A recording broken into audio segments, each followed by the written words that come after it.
베드로 후서입니다. 베드로 후서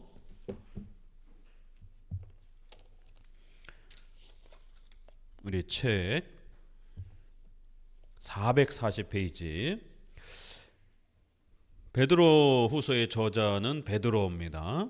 핵심 주제를 보시게 되면 하나님을 아는 지식, 이 지식이라는 단어가 아주 많이 나옵니다.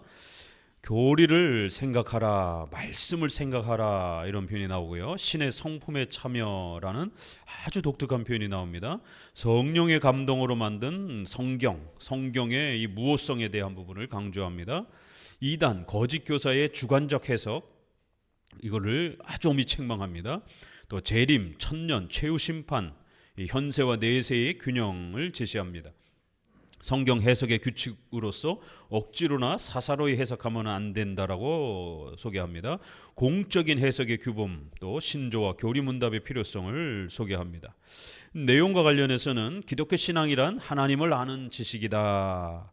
즉 성경의 핵심 교리를 바르게 배우고 알고 믿는 것이다. 성경의 권위는 성경 스스로 가진다. 성경은 오류가 없는 하나님의 말씀이다. 성경의 무호성에 대한 고백입니다.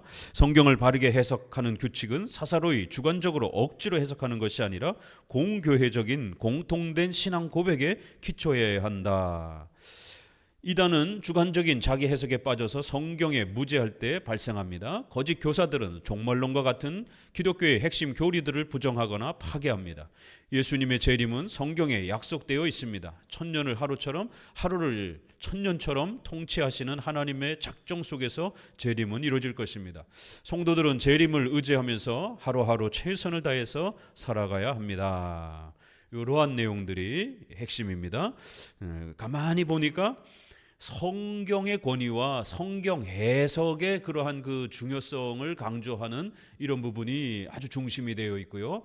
바로 그 성경을 공교회적으로 이렇게 함께 보편적으로 해석하는 이러한 규범적 원리를 소개하고, 여기에서 벗어나는 주관적인 그런 해석이 얼마나 위험한 것인지를 이렇게 책망합니다. 그러면서 이제 실예로 이 주관적 해석에 빠져 있는 여러 거짓 선지자들을 예를 들으면서 소개하면서, 또 특별히 종말론 부분에서 잘못된 주관적 해석에 빠질 때에 사이비적 이런 종말론이 나올 수 있다라고 하는 이런 성경 해석의 실제적인 그 규칙과 또 그 잘못됐을 때의 그 오류들을 이렇게 설명해 주면서 올바른 성경 해석의 규범 아래에서 어떻게 우리 성도들이 잘 또 훈련되어야 되는지, 바로 그런 올바른 성경 이해로부터 올바른 성경적 삶과 성화의 또 이러한 열매들이 나올 수 있다라고 하는, 한편으로는 성경 해석, 그 성경 해석을 통한 올바른 교리에 대한 이해, 그 교리를 아는 것, 그 교리에 대한 지식을 쌓는 것, 이것이 하나님을 아는 것이다. 그리스도에 대한 지식, 이러한 강조가 나오는 거죠. 이런 올바른 지식에서부터 올바른 성화의 실천들이 펼쳐져 가야 된다.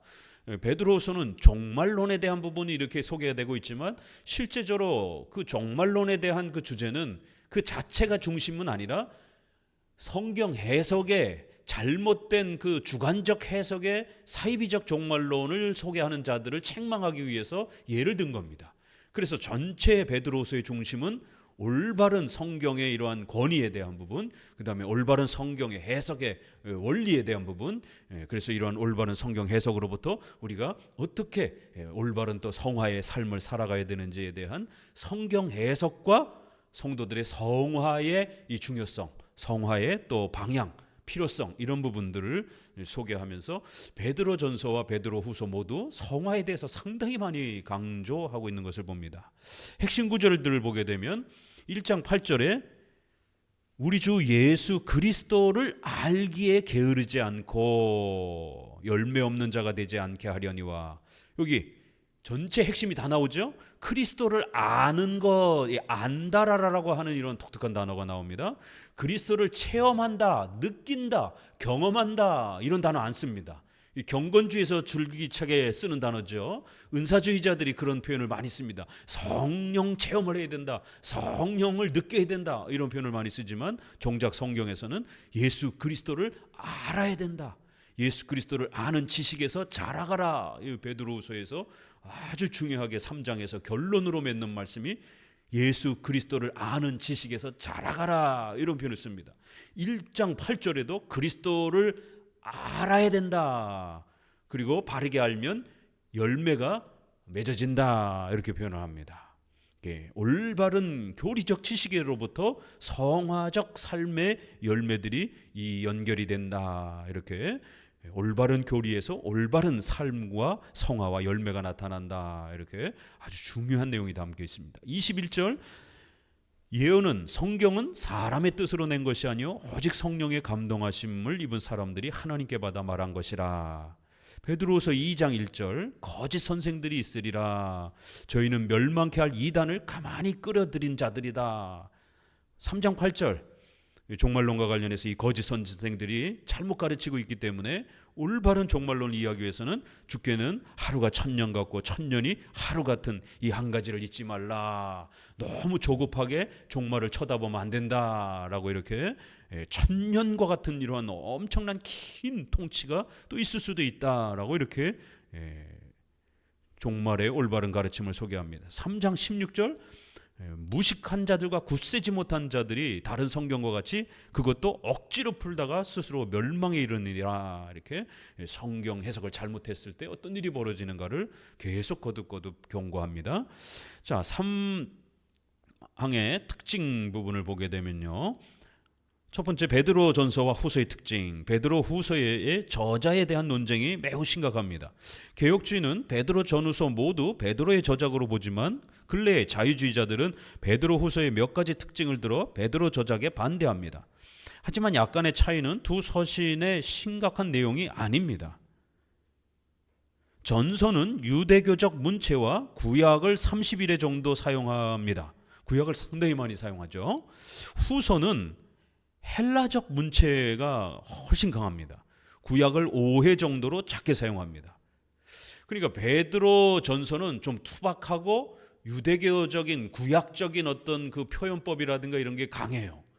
그런데 베드로 후서는 세련된 헬라어 문장들이 굉장히 많으면서 구약도 적게 사용하는 이런 차이가 있다 보니까 이거 베드로 후서가 너무 차이가 나지 않느냐. 이런 주장들은 이제 자유주의자들이 하면서 베드로후서는 아마 다른 사람이 썼을 것이다. 이렇게 주장을 하지만 우리 개혁주의는 모두 베드로가 저작한 걸로 봅니다. 이런 차이는 전서를 신라가 대필하면서 발생할 수 있습니다. 즉 대필자의 문장 특성으로도 볼 수 있습니다. 이렇게 베드로가 불러줄 때에 그거를 잘 가다듬고 그 문장을 선택하고 이러는 또 신라의 이러한 대필자의 특성이 또 포함될 수 있다라는 것이죠. 또 이거 첫 번째는 충분히 그렇게 우리가 대필자의 특성을 이해하면 전서는 신라가 대필을 하면서 이렇게 썼기 때문에 좀 더 특징이 나타날 수 있다라는 거죠. 차이가. 후서는 베드로가 직접 또 이렇게 쓰면서 차이가 나타날 수 있다라는 거예요. 후서는 또 독자의 이 차이가 있을 수 있다라는 거예요. 왜냐하면 고린도 전서와 후서도 배경이 다릅니다. 전서는 아주 호되게 책망하잖아요. 같은 대상이지만 아주 심각하게 지금 교회 분쟁이 일어났을 때의 그 모습입니다. 그래서 여러 가지 문제점들을 이렇게 또 지적을 합니다. 그러나 이제 베드로 후서에서는 좀 더 온건한 그런 모습으로 이렇게 진행이 됩니다. 좀 문제가 해결이 되고 나서 좀 안정이 된 그런 상태, 이렇게 해서 시간적인 차이가 나타나기도 하는 거예요. 그래서 베드로 전서 후서도 이렇게 독자가 이렇게 대상이 그들의 신앙의 수준, 또 바벨론이라고 표현하면서 소아시아 지역에 흩어져 있는 성도들에게 썼기 때문에 정확히 같은 곳에 쓴 것인지 아니면 소아시아 지역에 있는 여기저기에 이렇게 교회에게 보낸 그런 차이가 또 있을 수 있기 때문에 소아시아 지역이 교회가 많고 상당히 넓습니다. 그렇기 때문에 독자에 따라 차이가 날 수 있고요. 또 내용에 따라도 차이가 날 수 있습니다. 그래서 대상이 다르게 되면 또 그 지역에 흩어져 있는 베드로 전서에는 좀 이단들이 좀 많지 않았고 베드로 후서는 좀 이단들이 많이 이렇게 창궐하고 있는 그 지역에다가 편지를 쓰면서 좀 더 거짓 선생들에 대해서 아주 호되게 책망을 하면서 좀 더 이방인들의 영향을 받은 이런 영향 때문에 좀 또 그들을 책망하기 위하여 세련된 헬라어 문장으로 이렇게 또 쓸 수도 있는 것입니다. 이렇게 여러 가지로 보면 충분히 우리가 전서와 후서가 차이가 나는 것, 시간적 차이가 날 수 있는 것, 대상의 차이가 날 수 있는 것, 얼마든지 우리가 쉽게 해결할 수 있습니다. 고린도 전서 후서도 마찬가지. 고린도 후서 안에서도 보게 되면 좀 더 사건이 잘 마무리되어서 이제 1장에서부터 이렇게 어느 정도 10장까지는 좀 온건한 표현으로 쓰지만 11장부터는 고린도 후서 자체 내에서도 아주 강경하게 사탄이 그렇게 광명의 천사처럼 자기를 포장하고 교회를 유혹한다. 너희가 그렇게 다른 영, 다른 예수에 대해서, 다른 복음에 대해서 너무 잘 속아 넘어간다. 이러면서 11장에선 갑자기 분위기가 바뀌면서 아주 막 엄청난 막 책망으로 막 고린도 후서에 보게 되면 책망을 합니다. 그러니까 같은 그 고린도 후서 안에서도 전 앞에 부분과 후반기 뒷부분이 그 어조가 확 달라집니다. 그러면 이제 그런 부분도 그 시간적 차이가 있을 수 있고요. 왜냐하면 바로 이렇게 쓸 수도 있지만 앞부분은 좀 더 미리 쓰고 또 뒷부분은 좀 더 나중에 쓸 수도 있는, 그래서 이렇게 또 시간적 차이가 발생이 될 수도 있는, 편지를 쓰는 기간 동안에 또 후에 이단들이 또 창궐하면서 갑자기 또 어조가 강하게 책망하는 쪽으로 바뀌어지는 이런 부분 얼마든지 해결할 수 있다라는 거예요. 그래서 성경의 전서와 후서가 이렇게 차이가 난다라고 해서 다른 사람이 썼다 이러면서 저자를 못 믿겠다 이렇게 하게 되면 성경의 또 이런 무호성에 대한 부분들이 권위가 또 흔들릴 수 있는 문제가 발생이 될 수 있기 때문에 우리 입장에서는 얼마든지 그건 큰 문제가 아니라는 거예요. 이런 세 가지 정도로도 충분히 전후서가 차이가 날 수 있고 다른 성경 바울 서신에서도 그런 차이가 나는 부분을 우리가 많이 발견할 수 있다라는 겁니다. 자, 전서는 고난받는 성도들을 위로하면서 기독교 교리의 핵심을 논리적으로 정리하며 성화에 초점을 맞췄습니다. 그래서 기독교의 7대 교리의 이러한 중요한 원리를 소개하고 또 십계명을 중심으로 한 이런 성화를 많이 소개하면서 조금 난해 구절, 어려운 구절, 감옥에 있는 영들에게 이렇게 또 죽은 자를 따라 위하여 세례를 받는 이제 이런 표현들 나오면서 불시험을 이렇게 받을 때 너희가 하나님의 영광이 임하는 것을 바라보고 참으라, 이런 이야기들이 이렇게 고난에 대한 이야기들이 많잖아요. 근데 이제 후서는 재림을 곡해하며 신앙을 기복주의로 변질시키는 이 사이비 이 종말론의 이러한 시한부적 종말론을 가르치는 이제 이러한 거짓 종말론자들의 잘못된 성경 해석을 경고하고 있습니다. 따라서 후서는 전서보다 매우 엄하고 강경하며 역동적인 표현들이 많이 있습니다. 그 거짓 선생들을 책망하고 또 그들을 주의하라라고 성도들에게 당부하는 이러한 경고적 표현들이 많기 때문에 좀 표현이 세요. 그래서 전서는 잘 가다듬어진 표현이라면 후서는 마치 설교처럼 막 책망하는 듯한 그런 아주 센 표현들이 많습니다. 자, 두 번째, 베드로 후서와 유다서의 공통점과 차이점이 있습니다. 베드로 후서 2장 1절에서 18절과 유다서 1장 4에서 16절은 상당히 많은 구절이 단어와 문장이 매우 유사합니다. 거의 토시 하나 별 차이 없이 거의 문장이 그대로 비슷하게 따라옵니다. 따라서 어느 저자가 앞선 저자의 글을 인용했는가가 의문입니다. 분명히 누군가는 이렇게 좀 더 인용한 것으로 많이 추론이 되는데, 근래 들어서 자유주의와 넓은 복음주의 계열에서는 유다가 앞서고 베드로가 인용했다라고 평가하지만 개혁주의자들은 현재의 순서대로 베드로 후서가 먼저 기록됐고 유다서가 후대에 이제 베드로 후서에 있는 그 거짓 선생들에 대한 그 책망 부분을 유다가 지금 편지를 써야 되는 그 상황에서도 거짓 교사들이 많이 팽배하고 있기 때문에 베드로서의 그 후서의 그 부분을 또 차용해서 쓴 것으로 그렇게 평가할 수 있습니다. 지금의 순서대로 베드로 후서 다음에 이제 이렇게 유다서가 오는 것으로 이렇게 우리는 봅니다. 유다서는 베드로 후서처럼 여러 설명을 하지 않고 또 차이점도 있어요. 오직 거짓 교사들의 위험성에 대해서만 집중하면서 이단들을 주의해야 한다고 경고했습니다. 그러니까 그대로 무조건 베낀 건 아니에요. 그 거짓 교사들에 대한 책망의 어조가 비슷한 거죠. 그렇지만 이제 차이가 있어요. 거짓 교사들의 위험성만 아주 강하게 책망합니다. 성도들을 향하여 거짓 목사들을 조심하라라고 이렇게 강하게 책망하는 거예요. 둘 다 이단들과 거짓 교사들의 위험성을 경고하지만 차이점이 있습니다. 베드로후서는 성경 해석의 중요성을 언급하면서 거짓 교사들의 잘못된 주관적 성경 해석을 책망하였습니다. 하지만 유다서는 이단의 위험성과 이들로 인한 교회의 피해에 초점을 두었습니다. 그래서 이제 거짓 교사들이 주관적으로 성경을 잘못했을 때에 이런 종말론을 잘못 해석한 자들을 예를 들어서 이렇게 책망하는 형태고요.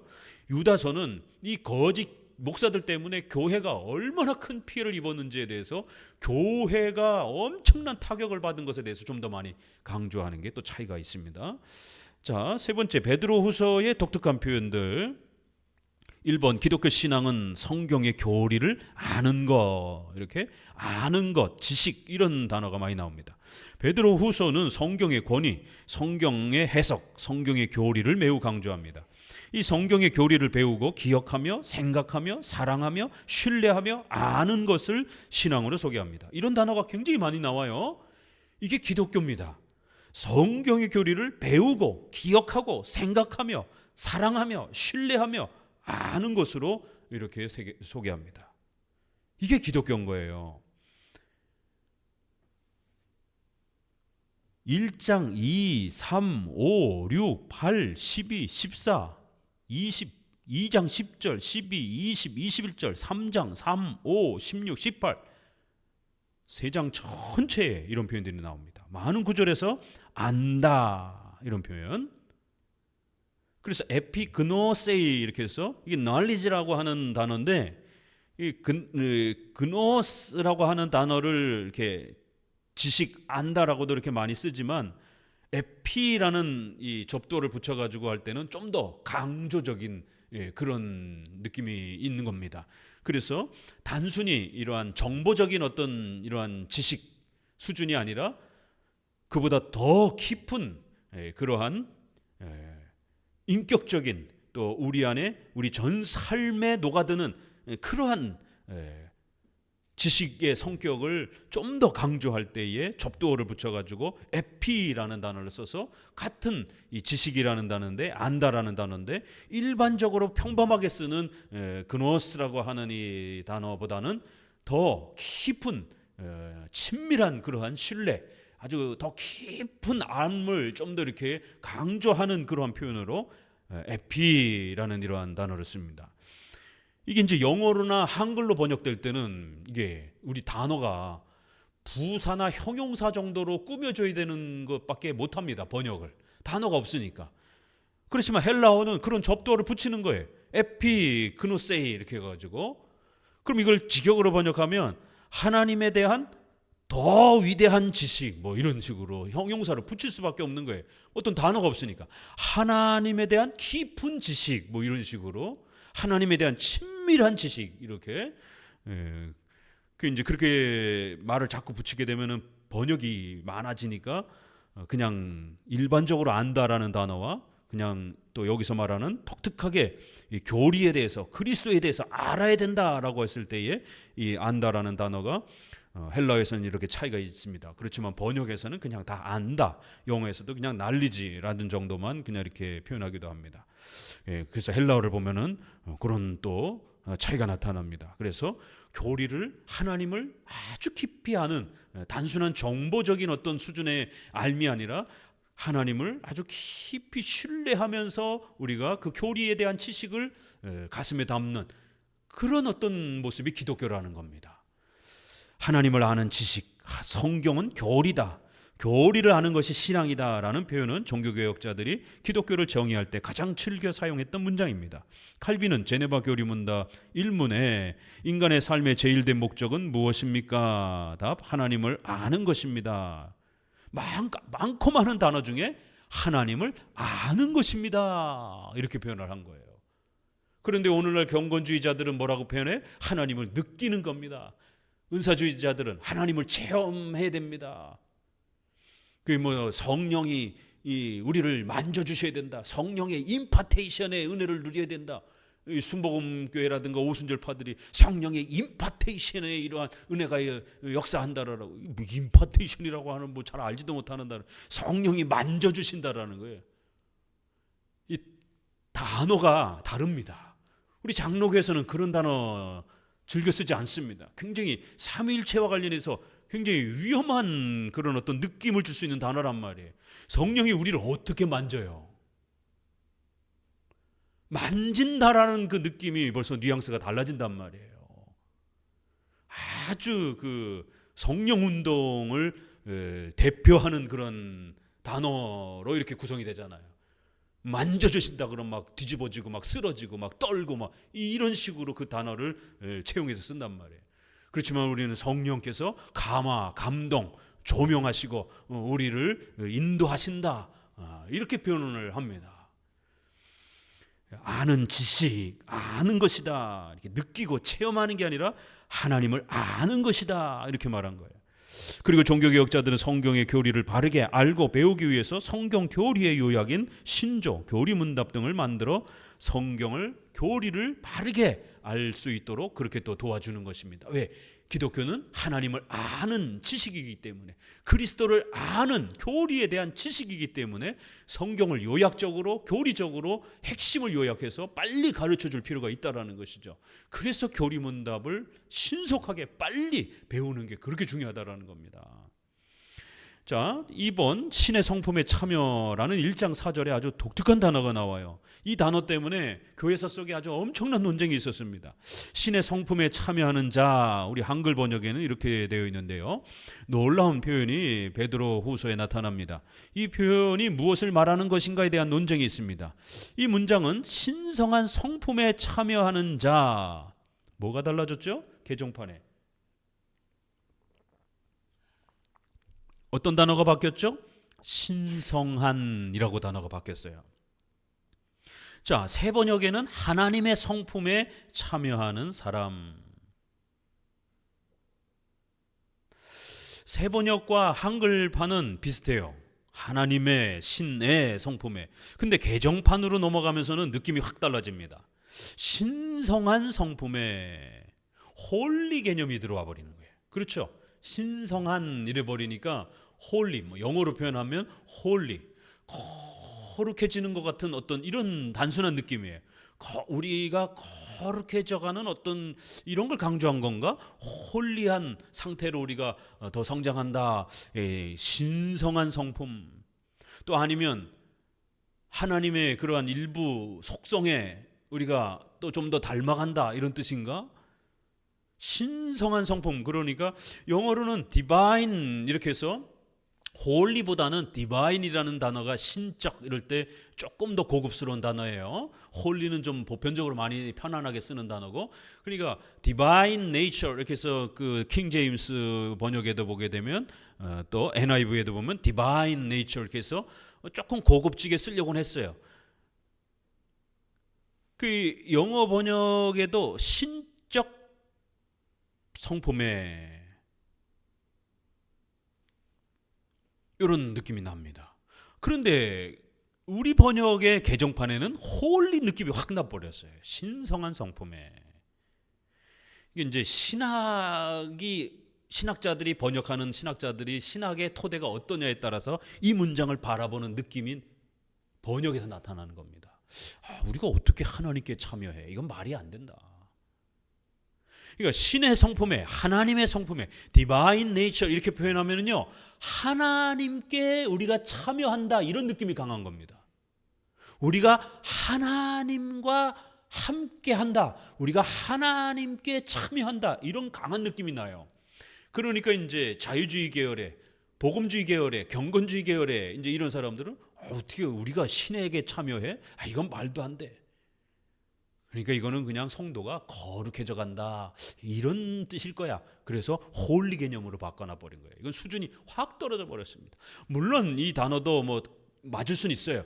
그렇지만 느낌의 정도가 확 낮아져 버렸어요. 이 본문에 가지고 있는 그 느낌이 확 낮아져 버렸어요. 게네세 데이아스 이렇게 해서 코이노노이 이렇게 코이노니아 참여 피세오스라는 단어가 빠졌네요. 교제가 된다. 게네스 이런 단어는 이제 become 이런 단어예요. 그래서 교제에 우리가 있게 된다. 참여한다. 어떤 교제요? 테오 하나님, 테이아스. 신의 성품.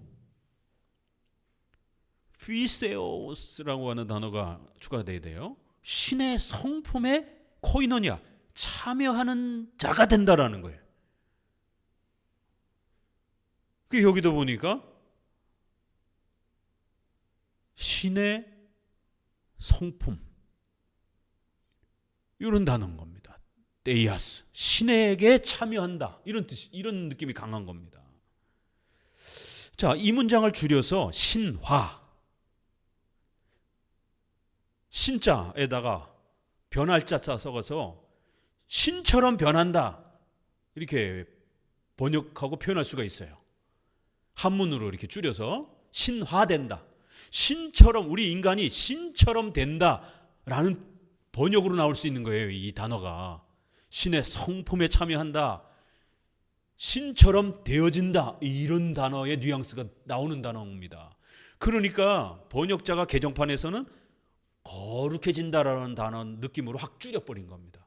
신처럼 된다라는 그 느낌의 단어를 우리가 그냥 거룩해지는 것이다 라는 단어 느낌으로 확 줄여버린 거예요. 직역을 하게 되면 너무 강하니까 우리가 신처럼 돼? 이게 말이 되나? 신화, 테오시스라는 이런 표현으로 신성화, 신격화라고도 이렇게 이제 번역을 할 때 여러 단어가 있는데, 초기 동방교부들은 이 표현을 성도들의 중생, 칭의, 성화에 주어지는 구원의 은혜로 적용했습니다. 그러니까 우리가 신과 같이 된다라는 이런 단어를 쓰고 있지만, 그거는 우리 인간이 진짜 신의 본질로 뒤바뀌는 신적 존재가 된다 이런 뜻은 아니에요. 그런 단어를 쓰고 있어요. 그러니까 이제 이게 엄청난 표현인 거예요. 신처럼 된다 이런 뜻이에요. 그러니까 그 단어를 쓰고 있지만 그 단어를 우리가 받아들일 때는 진짜 우리가 신이 된 그런 개념은 아니고, 인격적으로 우리가 하나님께 참여하는 그리스도의 신부가 되는, 우리에게 주어지는 구원의 그 위대함이 마치 우리가 하나님처럼 되어지는, 우리의 본질처럼, 본질에 있어서 인간과 신이 섞여가지고 우리가 반신 반인 존재가 되는 그런 상태는 아닙니다. 인간은 신이 될 수 없어요. 인격적 초대를 말하는 거예요. 그리스도의 신부로 우리를 구원해 주셔서 그리스도의 신부로 하나님의 자녀로 하나님처럼 되어지도록, 하나님의 가족이 되도록 우리를 구원으로 이루신 그 모든 역사를 하나님처럼 되었다 이렇게 표현해 주는 거예요. 어마어마한 표현입니다. 성도들이 누리는 중생, 칭의, 성화, 영화, 이 모든 은혜를 하나님처럼 된 자들 이렇게 표현하는 거예요. 하나님처럼 되는 복 이렇게 표현하는 거예요. 그러니까 그 표현이 너무 크다 보니까 이 표현이 도대체 어떤 의미지 놀라게 되는 거예요. 우리가 신이 된다고? 우리가 어떻게 신이 되지? 이런 느낌인 겁니다. 이거는 1장 16절에 내가 거룩하니 너희도 거룩할지어다 하셨느니라 말씀처럼 이신칭의 구원의 은혜로 우리가 그리스도의 신부와 몸이 된 것을 강조하는 표현입니다. 그리스도와 성도들은 인격적인 연합을 통하여 한 몸이 되었기 때문에 이제는 하나님처럼, 우리가 앞부분에서 이 고린도전서에서도 보았죠. 하나님처럼 거룩하라. 또 고린도전서에 그리스도처럼 성화의 열매를 맺어야 된다 이런 표현들, 그리스도를 본받아 살아야 된다 이런 표현도 다 비슷한 표현인 겁니다. 하지만 중세 로마 카톨릭과 특히 후기 동방교회나 정교회는 이 표현을 신과 인간이 본질적으로 하나가 되는 신인 합일적인 연합으로 적용하여 미신과 신비주의를 확대시켰습니다. 그러니까 마치 무당이 신내림을 하듯이 신처럼 된다 이러니까 이 단어를 갖다가 마치 신이 우리 안에 들어와서 우리가 접신을 하는 것처럼, 이런 개념으로 신의 본질이 우리랑 섞이는 것처럼 이렇게 변질을 시켰습니다. 극단적으로 인간이 신이 되는 것처럼 이렇게 미신화시켰습니다. 이쪽에는 또 이런 표현 쓰지 말자, 그냥 우리가 거룩해져 가도록 촉구하는 거다, 성화의 수준으로 확 단어를 낮춰버렸어요, 개정판에서는. 그러나 원래의 의미는 뭐예요? 성화도 포함이 되지만 중생, 칭의, 모든 것들이 양자, 영화까지 전부 다 포함하는 의미예요. 구원론 전체를 포함하여 우리가 그리스도의 신부가 되어 하나님의 자녀가 되는 인격적인 그러한 하나됨을 통해서 우리가 하나님처럼 이렇게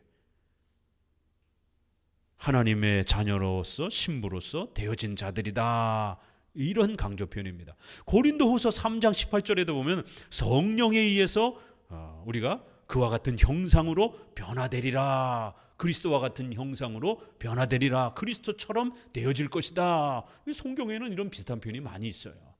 근데 여기서는 아주 가장 센 표현이죠. 신처럼 이렇게 될 것이다, 신의 성품에 참여하는 자가 된다, 이런 하나님과 같이 그리스도처럼 이런 아주 어마어마한 표현입니다. 하나님께서 우리를 구원으로 초대하실 때 우리가 어떤 존재가 되었는지를 이렇게 어마어마하게 우리의 구원의 은혜를, 너희는 하나님처럼 된 자들이다, 너희는 그리스도처럼 된 자들이다, 그러니까 내가 거룩하니 너희도 거룩하게, 우리는 이제 뗄래야 뗄 수 없는 인격적인 연합으로 우리가 하나님과 그리스도와 우리가 하나 되었기 때문에 거룩하게 살아야 된다라고 하는 걸 이렇게 강조하는 겁니다. 자, 베드로후서 1장을 본문을 봅니다. 1장 1절. 예수 그리스도의 종과 우리 하나님과 구주 예수 그리스도의 의를 힘입어 동일하게 보배로운 믿음을 우리와 같이 받은 자들에게 편지하노니, 하나님과 우리 주 예수를 알므로 은혜와 평강이 너희에게 더욱 많을지어다. 4절 읽어봅니다. 이로써 그 보배롭고 지극히 큰 약속을 우리에게 주사 이 약속으로 말미암아 너희로 정욕을 인하여 세상에서 썩어질 것을 피하여 신의 성품에 참여하는 자가 되게 하려 하셨으니, 신처럼 되도록 너희들을 초대하셨다, 이런 표현입니다. 신의 성품에 참여하는 자가 되었다, 이런 표현입니다. 자, 433페이지 교재. 자, 1장은 참된 교사와 거짓 교사의 차이가 무엇인지를 밝힙니다. 2장부터 소개되는 거짓 교사들의 특징은 성경을 자기 마음대로 해석하여 가르치는 주관적 해석입니다. 여기에 반해 참된 교사는 자기 마음대로 사사로이 해석하지 않고 공교회적인 해석을 추구합니다. 객관적인 공교회적 성경 해석을 강조하기 위해서 베드로는 믿음을 동일하게 보배로운 믿음, 이렇게 표현했어요. 믿음을 나만 갖고 있는 게 아니라 동일하게 함께 갖고 있다라는 거예요. 다른 지역의 성도들과 동일한 믿음을 너희도 갖고 있다, 이렇게 표현하는 겁니다. 그래서 이제 여러분들이 성경을 읽는 재미가 바로 이렇게 각 성경마다 믿음을 표현하는 단어가 또 이렇게 달라요. 로마서에서 믿음을 꾸며줄 때 거기서는 주로 이신칭이 의롭게 되는 믿음을 많이 강조하잖아요. 그런데 여기서는 동일하게 너희가 얻은 보배로운 믿음, 너희만 갖고 있는 믿음이 아니라 다른 지역의 성도들하고 동일한 그러한 믿음이라는 거예요. 이 믿음의 기준과 내용이 지역마다 다르면 안 된다라는 거예요. 기독론의 교리가, 예수 그리스도에 대한 고백이 동일해야 된다라는 거예요. 동일한 그러한 믿음을 너희가 갖고 있다. 자, 우리와 함께 받은 1장 1절에 우리가 함께 받은 믿음이라는 거예요. 믿음의 핵심 교리가 여기저기 다 교리가 다르면 어떻게 해요? 큰일 나잖아요. 이쪽 교회나 저쪽 교회나 그 핵심, 믿음에 해당이 되는 핵심 교리는 우리가 함께 지키고 함께 고백하고 함께 붙들고 있는 믿음이라는 거예요.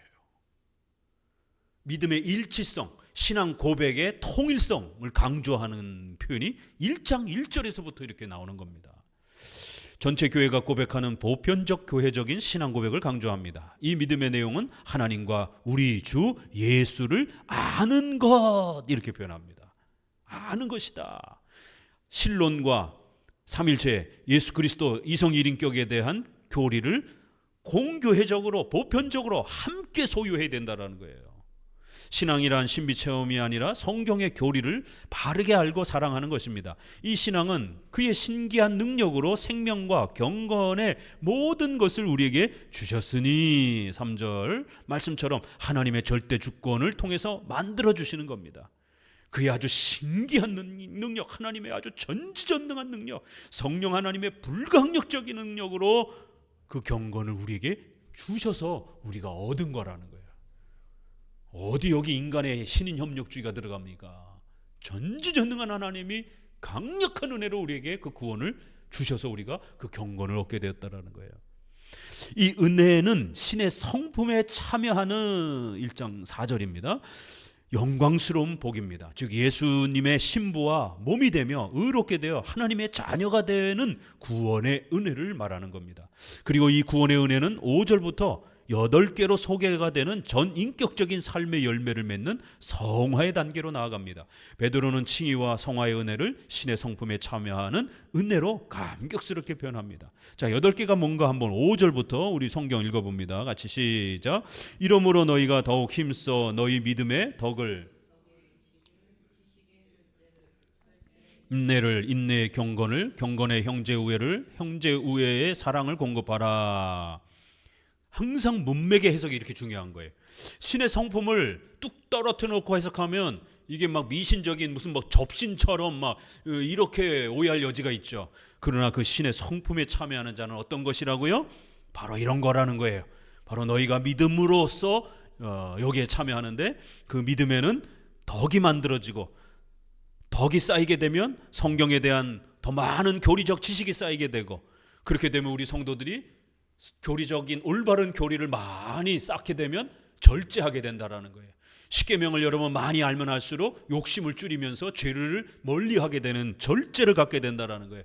그 절제를 배우면서 인내를 배우는 게 얼마나 어렵습니까? 우리가 십계명대로 살려고 노력하다 보면 얼마나 많이 인내해야 됩니까? 그런 인내를 통해서 우리가 하나님 앞에 바르게 하나님의 뜻대로 살아가는 경건의 모습을 여러분들이 또 그렇게 만들어 가잖아요. 그러다 보면 십계명에는 이웃사랑에 대한 많은 규범들이 있기 때문에 올바른 경건은 극단적으로 교회와 신앙만 강조하는 게 아니라 반드시 가정과 직장과 사회와 전반적인 의식주와 관련해서 우리의 이웃들을 사랑하고 배려하고 섬기는, 사랑하는 형제 우애와 사랑이 펼쳐지는 전인격적인 이러한 모습으로 나타난다는 거예요. 이렇게 신의 성품에 참여하는 건 뭐라고요? 중생을 통하여 거듭나서 우리가 이신칭이 되고 하나님의 자녀가 되어서 성도들이 더 인격적으로 거룩해져 가며 여러분의 삶을 더욱 빛과 소금의 역할로 그렇게 발휘하면서 인격적인 삶을 살아가는 것, 그게 바로 신의 성품에 참여하는 어마어마한 복이라는 거예요. 까무러치고 떼굴떼굴 굴르고 직통계시 받고 방언하고 이런 게 아니라는 겁니다. 베드로서 1장만 딱 읽어도 정통 기독교가 어떤 것인지를 아주 정확하게 이렇게 잡아주는 겁니다. 거짓 교사들이 주관적 해석과 체험을 강조하며 교회를 어지럽혔기 때문에 1장 후반부에서는 베드로가 자신이 겪었던 변화산 신비체험, 마태복음 17장에 보게 되면 변화산에서, 왜 변화산이라고 그러면은 예수님과 제자들이 올라갔는데 예수님이 거기서 이제 변화되시는 부활의 모습을 미리 제자들에게 보여주시는 그 그리스도의 몸이 아주 놀랍게 이렇게 광채가 나면서 변화되는 그런 체험을 합니다. 어마어마한 체험을 한 거죠. 베드로, 야고보, 요한은 부활의 역사를 미리 체험한 거예요. 여러분도 좀 그런 체험 해보고 싶지 않아요? 그래서 사람들이 신비주의에 빠지는 거예요. 아, 예수님 한번 좀 봤으면. 그러나 예수님을 보는 것보다 더 중요한 게 있다라는 겁니다. 이런 변화산의 신비 체험을 베드로가 언급합니다. 난 이런 체험을 했다라고. 성경을 아는 것을 대조합니다. 그러나 이런 놀라운 내 체험을 내가 했어도 그거보다 더 중요한 게 있다라는 거예요. 성경을 아는 게 더 중요하다라는 거예요. 성경을 믿는 것이 바른 신앙임을 강조합니다. 베드로 전서 1장 7, 8절에서 예수님을 보지 못했지만 성경을 믿는 믿음이 얼마나 중요한지를 강조했습니다. 우리 기억나죠? 너희가 바벨론 지역에 사는 성도들을 향해서 너희가 예수님을 한 번도 보지 못했지만 사도들이 전해주는 그 말씀을 믿었도다, 잘했도다. 바로 그 말씀이, 그래서 헬라어에는 관사가 있어요. 바로 사도들이 전해준 그 설교와 그 교리, 바로 그 말씀이 너희를 구원으로 역사하고 초대할 거라는 거예요. 그런 것처럼 베드로 후서에서도 베드로와 제자들은 이런 엄청난 체험을 했지만 그보다 더 중요한 건 성경을 믿는 거라는 거예요. 우리에게 더 확실한 예언이 있다. 예언, 이럴 때 신약에서 많이 사용하는 이 예언이라는 단어는 직통계시를 말하는 게 아니라 미래의 예언을 말하는 게 아니라 대부분 다 설교를 말하는 겁니다. 성경에 대한 설명을 말하는 거예요. 예언을 언급하여 체험과 성경을 비교하였습니다. 성경은 비록 형식적으로 인간의 언어와 문화 속에서 인간에 의해 기록됐지만 오직 성령의 감동하심을 입은 사람들이 하나님께 받아 말한 것입니다. 21절 말씀처럼 하나님께서 직접 만들어 주신 계시입니다. 이 구절은 디모데후서 3장 16절 모든 성경은 하나님의 감동으로 된 것이라는 말씀과 더불어 성경의 무호성을 알리는 아주 중요한 구절입니다. 이 구절 한번 조금 읽어봅시다. 19절 고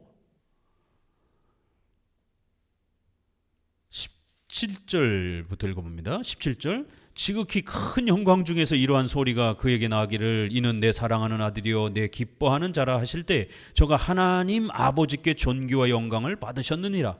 이 소리는 우리가 저와 함께 거룩한 산에 있을 때에 하늘로서 나옴을 들은 것이니라. 그러니까 사도들은 이런 엄청난 체험을 했다라는 거예요. 그렇지만 그 체험보다 더 중요한 게 있다라는 겁니다. 19절 또 우리에게 더 확실한 예언이 있어 어두운 데 비치는 등불과 같으니 날이 새어 샛별이 너희 마음에 떠오르기까지 너희가 이것을 주의하는 것이 가니라. 더 확실하고 좋은 것이 있다라는 겁니다. 어두운 데를 비치는 아주 등불과 같은 그런 아주 엄청난 거라는 거예요. 그게 뭐라고요? 20절 먼저 할 것은 경의 모든 예언은 사사로이 풀 것이 아니니 예언은 언제든지 사람의 뜻으로 낸 것이 아니요 오직 성령의 감동하심을 입은 사람들이 하나님께 받아 말한 것입니다. 그 더 좋은 게 뭐라고요? 바로 성경이라는 겁니다. 이 성경은 사람이 만든 게 아니라는 거예요. 하나님이 주신 하나님의 계시의 책이라는 겁니다. 그러니까 성도들은 예수님을 직접 만지려고 자꾸 그런 체험하려고 애쓰지 말고 그 시절에 예수님을 직접 본 사람들도 예수님 안 믿은 사람들 수두룩하다라는 거예요. 성경을 믿는 게 기독교라는 겁니다. 그러면 예수님을 만날 수 있다라는 거예요. 자, 책으로 돌아오셔서 감동이라는 표현은 배가 바람에 떠밀려 가는 것을 나타내는 단어입니다. 즉 성경은 인간의 글이 아니라 하나님의 강력한 역사와 인도로 만들어진 하나님의 계시라는 것입니다. 여기에 또 다른 뜻이 있어요. 이 감동이라는 이 페로메노이라는 단어인데 이게 하나님 이 사람의 이 숨결, 숨을 쉬고 숨 쉬는 이 숨기운을 말할 때도 이 단어를 씁니다. 그럼 그게 뭔 얘기예요? 하나님의 감동으로 하나님의 숨결을 우리가 느끼듯이 느낄 수 있는 바로 서로 얼굴을 맞이하고 하나님이 우리의 면전에서 말씀하실 때 우리가 그의 숨결을 느낄 수 있는 것처럼 생생한 말씀, 이런 뜻이에요.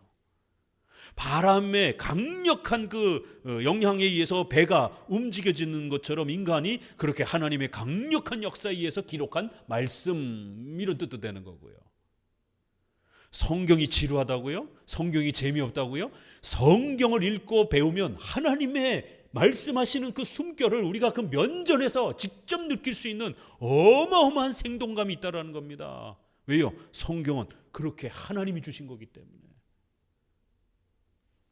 근데 성경을 해석하는 법을 모르니까 성경이 재미가 없어지는 거예요.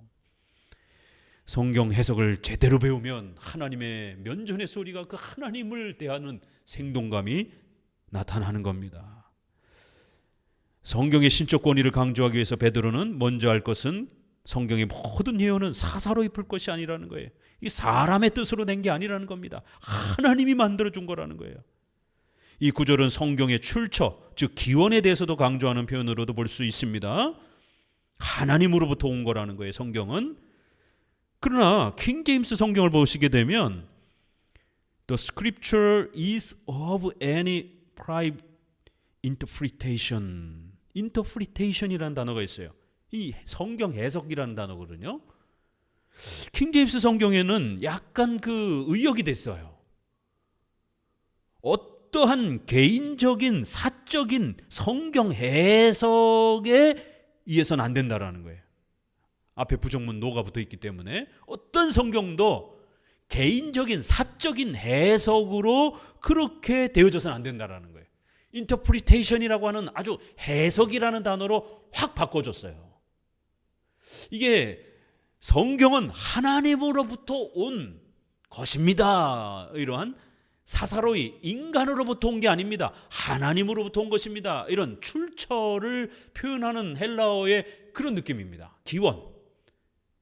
어떤 성경도 인간으로부터 온 게 아니라 사적인 인간으로부터 온 것이 아닙니다. 이런 헬라어 표현인데 우리 종교개혁자들이 이 구절을 읽으면서 출처도 느꼈지만 출처와 해석은 동일성을 갖는다라고 해서 인터프리테이션이라고 하는 사적인 해석으로 함부로 성경을 접근하면 안 됩니다라는 의미로도 출처와 해석을 함께 이 구절 안에 있는 걸로 그렇게 해석했습니다. 그래서 킹 제임스 성경은 출처보다는 아예 해석 쪽으로 단어를 바꿔줬어요. 어떤 성경도 사적인 그러한 해석으로 그렇게 접근하면 안 됩니다. 성경을 사사로이 함부로 해석하면 안 된다는 성경 해석에 대한 경고로도 볼 수 있습니다. 종교개혁자들은 이 구절이 두 가지 의미로 모두 사용될 수 있음을 가르쳤습니다. 왜냐하면 성경은 인간이 사사로이 만든 것이 아니고 하나님께서 만든 것이기 때문에 성경을 해석할 때도 우리 마음대로 사사로이 해석해서는 안 되는 겁니다. 통일성이 있는 겁니다. 성경은 하나님으로부터 온 것이기 때문에 하나님이 원하시는 방식을 따라 보편적으로 공적으로 이렇게 성경을 우리가 이해하고 가져야 된다라는 거예요. 혼자 개인이 자기 주관적으로 그렇게 해석하면 안 된다라는 거예요. 성경은 사람이 개인적으로 만든 게 아니기 때문에 하나님이 주신 거기 때문에 보편성, 공적인 성격이 있다라는 거죠. 그러니까 반드시 해석할 때도 공적인 해석, 보편적 해석을 쫓아가야 된다라는 거예요. 물론 성경을 읽을 수 있는 자유는 있지만 그렇다고 성경을 내 마음대로 아무렇게나 막 해석할 수 있는 자유는 없습니다. 성경 해석의 무한 규칙은 성경 그 자체다라고 고백하는 웨스트민스터 신조 1장 9항의 표현과 같이 성경은 성경 그 자체로 일정한 교리의 규범과 원칙을 갖고 있기 때문에 성경이 원하는 방향을 따라 해석해야 합니다.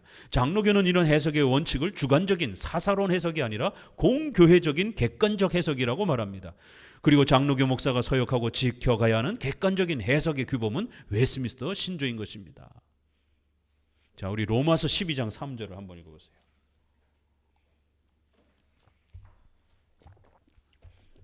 로마서 12장 3절에 아주 중요한 성경 해석의 법칙이 있습니다. 앞부분에서도 설명했는데 다시 한번 봅니다. 12장 3절 내가 주신 은혜로 말미암아 너희 중 각 사람에게 말하노니 마땅히 생각할 그 이상의 생각을 품지 말고 오직 하나님께서 각 사람에게 나눠주신 믿음의 분량대로 지혜롭게 성경을 해석해야 된다는 거예요. 믿음의 분량이라는 단어가 나와요. 6절을 같이 읽어봅니다. 우리에게 주신 은혜대로 받은 은사가 각각 다르니 혹 예언이면 믿음의 분수대로. 설교를 해야 되는 이 예언의 은사를 받은 자들, 목사들은 성경을 해석할 때 반드시 믿음의 분수를 따라서 해석해야 된다는 거예요. 자, 그러면 믿음의 분량, 나는 믿음의 분량이 아주 나는 믿음이 좋아. 그러니까 자기 마음대로 해석해야 됩니까? 그런 뜻이 아니죠. 우리가 생각하는 나는 믿음이 좋아, 나는 믿음이 많아 이런 개념이 아니에요. 매니의 개념이 아닙니다. 분수는 지 분수를 알아야지 사람이 말이야. 우리가 그럴 때 분수라는 단어를 써요. 그런 느낌은 아니에요. 그런 의미는 아니에요. 단어가 굉장히 어려워서 이제 이 단어를 썼는데 조금 설명이 필요합니다.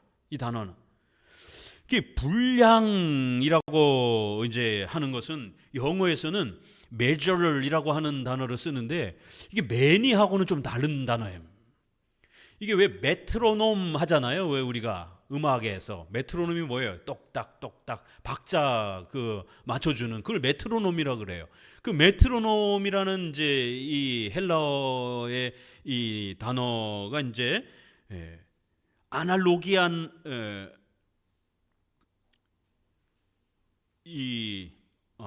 메트론이라고 하는 이 단어가 헬라어가 메트로놈 라틴어로 바뀌면서 영어로 measure이라는 이제 단어로 이제 확장해 가는 거예요. 메트론 뭐예요? 기준, 잣대.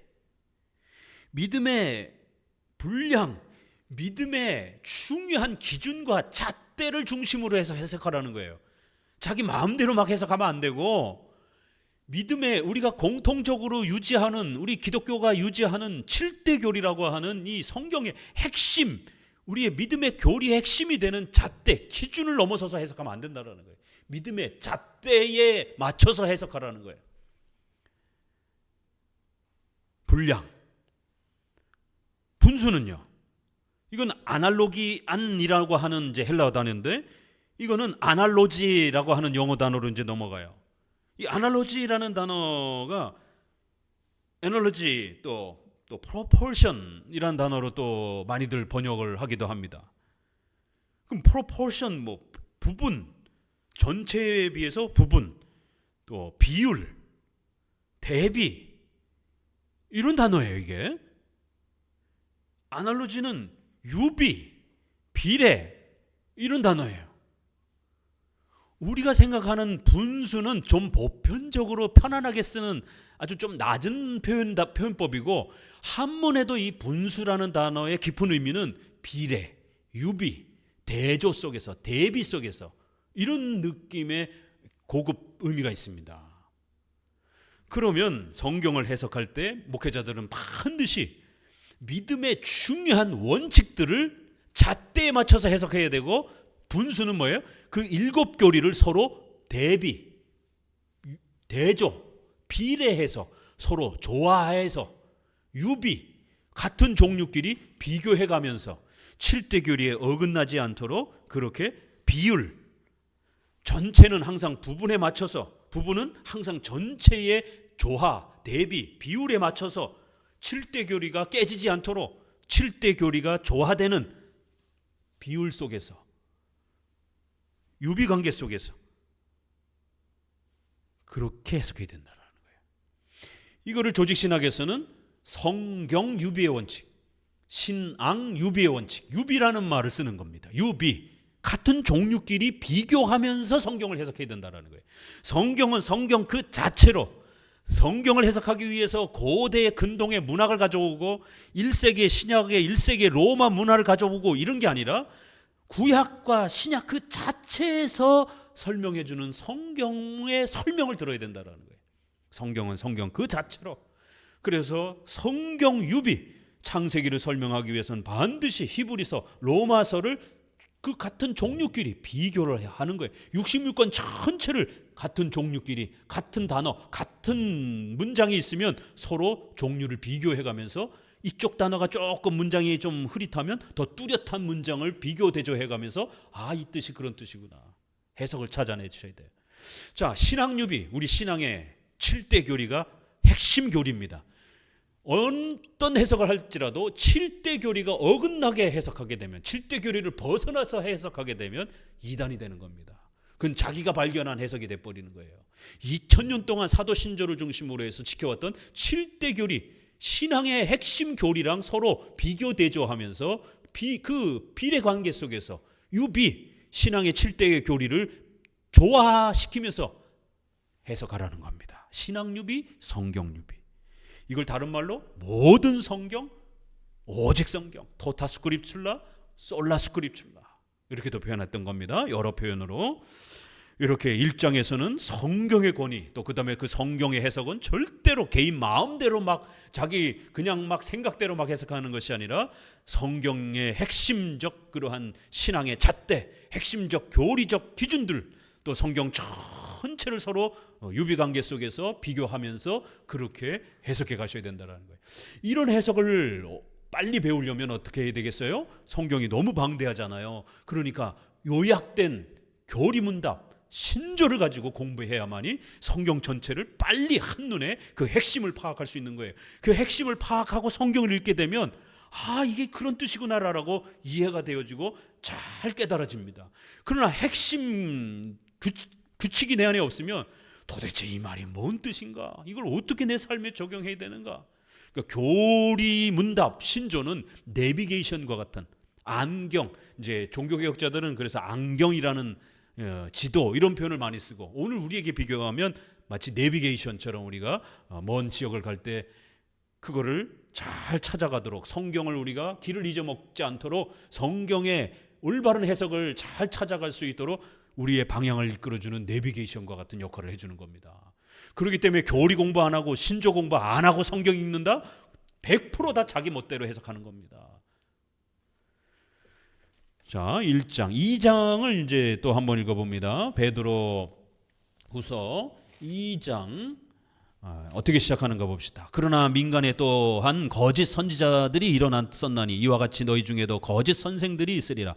저희는 멸망케 할 이단을 가만히 끌어들여 자기들을 사신 주를 부인하고 임박한 멸망을 스스로 취하는 자들이라. 여럿이 저희 호색하는 것을 쫓으리니 이로 인하여 진리의 도가 회방을 받을 것이요 저희가 탐심을 인하여 지은 말을 가지고 너희로 이를 삼으니 저희 심판은 옛적부터 지체하지 아니하며 저희 멸망은 자지 아니하느니라. 거짓 선지자들이 바로 막 이제 꾸지람을 받고 이제 책망을 받죠. 자, 445페이지 2장 3장은 성경을 주관적으로 해석하여 교리를 파괴하는 거짓 교사들을 책망합니다. 이제 공적인 보편적인 성경 해석을 해야 되는데 이런 해석을 하지 않고 자기 멋대로 이렇게 막 해석하는 자들을 실례로 들어주는 거예요. 편파적인 주관적 해석이란 지은 말을 가지고 2장 3절 보세요. 얼마나 기가 막힌가. 지은 말을 가지고 어지럽히는 자들이에요.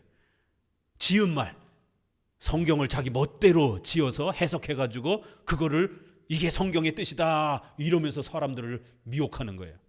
허탄한 자랑의 말, 이거 내가 깨달은 거야, 이거 내가 나만 발견한 거야 이러면서 거짓된 걸 가르치는 거예요. 하나님의 말씀으로 된 것을 저희가 일부러 잊으려 함이라. 성경의 예정론, 또 이성일인격, 작정론 이런 거 명확히 있는데 그건 또 어려우니까 그건 또 잊어버리려고 해요. 무시해버려요. 있는 건 또 빼먹으려고 해요. 이렇게 주관적 해석을 한다라는 거예요. 다른 성경과 같이 그것도 억지로 풀다가 또 난해 구절, 어려운 구절들은 자기 막 상상력을 붙여서 억지로 해석을 하는 거예요. 보세요. 전부 다 성경을 주관적으로 해석하는 자들이잖아요. 표현에서 보듯이 성경 해석의 공적인 규범을 지키지 않고 자기 마음대로 해석하는 것이다. 교회를 파괴하고 성도들의 믿음을 망가뜨리는 것은 바로 성경 해석의 오류입니다. 따라서 베드로는 마지막 내용을 바른 성경 해석의 중요성과 원리를 소개하는 것으로 마무리합니다. 성경을 곡해하여 교회를 어지럽히는 자들에 대해서 베드로는 자 보세요. 어떻게 책망하는가, 어떤 무서운 책망의 단어들이 나오는가 보세요. 성경에 여러 서신들이 있지만 갈라디아서 다른 복음을 받은 자들은 저주를 받을지어다라고 이렇게 아주 책망을 하잖아요. 참된 복음이 아닌 다른 복음, 다른 복음이 어떤 거예요? 세 가지. 기복주의, 사회정의를 부르짖는 자유주의, 그 다음에 체험을 강조하는 은사주의. 이거는 거짓 복음입니다. 다른 복음이에요. 저주를 받을지어다. 자, 그럼 베드로 후서에서는 다른 복음을 받은 자들, 이 거짓 목사를 쫓아다니는 성도들을, 거짓 목사들을 어떻게 책망하는가 보세요. 얼마나 무서운 단어들이 쏟아지는가. 거짓 선지자들, 거짓 선생들, 멸망케 할 이단, 이성 없는 짐승, 저주의 자식, 발람의 길, 개, 돼지, 무식한 자들과 굳세지 못한 자들이라고 엄중히 책망합니다. 이 개 돼지만 같은 개 돼지만도 못한 사악한 인간들이라는 거예요. 거짓된 목사들은. 왜요? 자기만 망가지는 게 아니라 수많은 성도들 갖다가 여성도들을 성폭행하고 성도들의 돈을 다 빼앗아 가지고 자기 배를 채우고 아주 개 돼지먼데도 못한 이성 없는 짐승과 같은 악독한 자라는 겁니다. 그런데 그런 거짓 선생들은요, 인기가 많아서 성도들이 또 많이 쫓아다녀요. 그런 데는 올바르게 성경을 강의해주고 교리 가르치는 데는 그런 목회자는 인기가 없어가지고 별로 찾아오지도 않고 유튜브에 조회수도 보면 별로 나오지도 않고, 근데 돈 뜯어가고 여성도 몸 뜯어가고 성 뜯어가고 모든 거를 뜯어가는 이런 악독한 목회자의 유튜브나 설교들은 막 몇만회 몇십만 회씩 이렇게 조회수가 나옵니다. 이게 한국교회의 부패한 모습인 겁니다. 어떻게 저렇게 사악한 이성 없는 짐승과 같은 개 돼지만도 못한 그런 거짓된 목사의 말을 저렇게 많은 사람들이 즐겨 듣는가?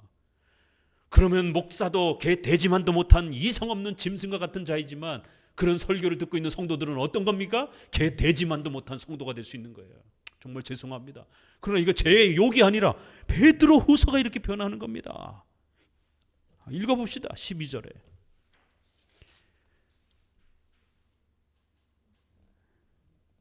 12절, 2장 12절. 그러나 이 사람들은 본래 잡혀 죽기 위하여 난 이성 없는 짐승 같아서 그 알지 못하는 것을 회방하고 저희 멸망 가운데서 멸망을 당하며 불의의 값으로 불의를 당하며 낮에 연락을 기쁘게 여기는 자들이니 점과 흠이라 너희와 함께 연애할 때 저희 간사한 가운데 연락하고 음심이 가득한 눈을 가지고 범죄하기를 쉬지 아니하고 굳세지 못한 영혼을 유혹하며 탐욕에 연단된 마음을 가진 자들이니 저주의 자식이라. 저희가 바른 길을 떠나 미혹하여 부올의 아들 발람의 길을 쫓는도다. 그는 불의의 싹을 사랑하다가 자기의 불법을 인하여 책망을 받되 말 못하는 나귀가 사람의 소리로 말하여 이 선지자의 미친 것을 금지하였느니라. 미친 자들처럼 이렇게 행동한다라는 거예요. 17절. 이 사람들은 물 없는 샘이요 광풍에 밀려가는 안개니 저희를 위하여 캄캄한 어둠이 예비되어 있나니 저희가 허탄한 자랑의 말을 토하여 미혹하는데 행하는 사람들에게서 겨우 피한 자들을 음란으로서 육체의 정욕 중에서 유혹하여 이단을 겨우 피해서 나왔는데 또 이단에 빠지는 거예요. 안타까운 성도들이. 그런 경우가 얼마나 많습니까? 우리 주변에.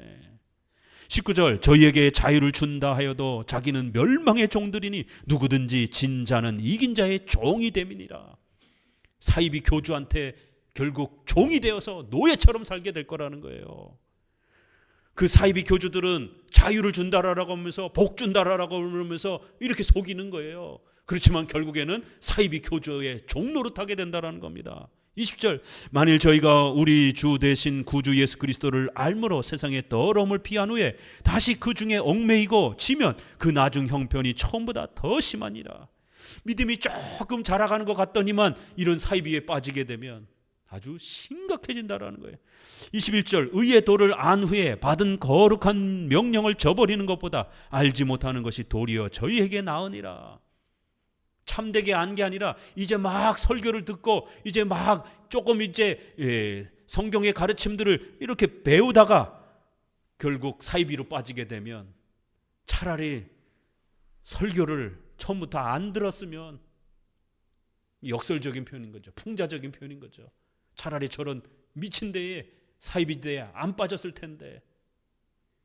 22절. 참 속담에 이르기를 개가 그 토하였던 곳에 돌아가고 돼지가 씻었다가 더러운 구덩이에 도로 누웠다 하는 말이 저에게 응하였도다.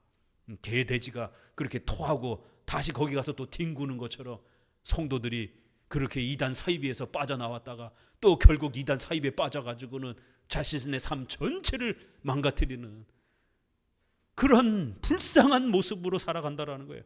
또 개돼지만도 못한 이런 악독한 목회자들은 또 그렇게 토한 거를 도로 먹는 아주 더러운 자처럼 그런 자들이라는 겁니다. 참된 목사를 찾으셔야 됩니다. 오늘 우리 시대에 참된 목회자가 너무 많이 없습니다. 참된 목회자, 성경을 바르게 가르쳐주는 목회자, 2000년 그러한 교회의 역사에 이러한 정통 기독교 역사를 따라서 수많은 이단의 역사도 많습니다. 그렇기 때문에 어거스틴, 루터, 칼빈의 정통 기독교 역사를 따라서 돌트 신조, 웨스트민스터 신조, 그리고 구프리스턴과 우리의 또 박형룡, 박윤선, 조성만과 같은 이러한 우리의 선조들의 이런 역사, 3대 칼빈주의자라고 하는 바빙크, 카이퍼, 워필드, 이런 훌륭한 선생님들을 따라서 우리의 공교회적 해석 규범인 웨스트민스터 신조를 벗어나지 않는 그런 범위 내에서 성도들에게 7대 교리를 가르치고 그 토대 위에서 우리 성도들에게 어떻게 살아가야 될지에 대해서 십계명의 삶의 적용을 가르쳐주는, 교리를 가르쳐주고 십계명을 소개하면서 삶을 지도해주는 그러한 목회자가 참된 목회자인 겁니다. 기독교 강요에서도 말씀드렸죠. 세 개의 기준을 반드시 세워야 됩니다. 잘못된 교회와 참된 교회를 구별하는 세 가지 기준. 첫 번째, WCC, WEA, NCCK에 속해 있는 교회나 목회자는 반드시 떠나야 됩니다.